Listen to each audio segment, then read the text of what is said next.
I remember that day like it was yesterday, the moment my dreams shattered beneath the weight of necessity.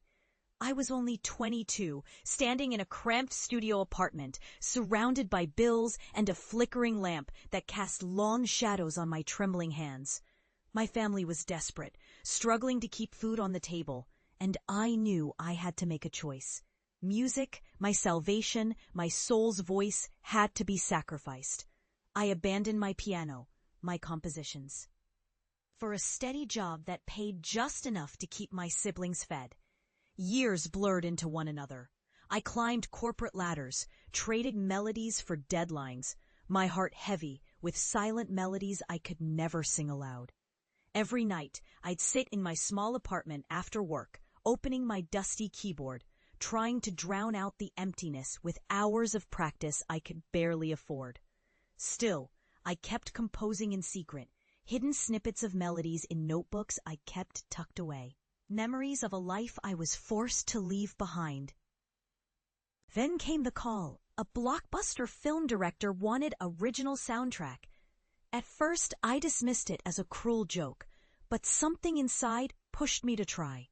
I poured every ounce of my soul into these compositions, creating themes so raw, so visceral that they seemed to breathe with life.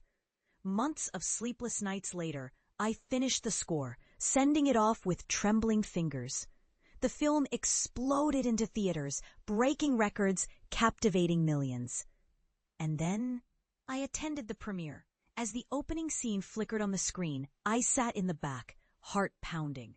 Suddenly, amidst the orchestral swell, a familiar tune surfaced, an old melody I'd once composed in secret, a fragment I had buried deep within my subconscious. It soared through the theater, unbidden, filling the room with a haunting reminder of who I was. Then I saw him, my brother, sitting in the row ahead. His eyes widened as the melody played. Recognition dawning like dawn after endless night. After the credits rolled, he turned around, voice trembling. That's your song, isn't it? I knew it sounded familiar. A flood of emotion washed over me. Gratitude, regret, pride. I nodded, trying to steady my voice. I never stopped creating. I just had to hide it. His smile was quiet but unmistakable, the acknowledgement of years lost, of battles fought in silence. In that moment, I realized the greatest victory wasn't just the acclaim or the orchestral triumph. It was reclaiming my true self.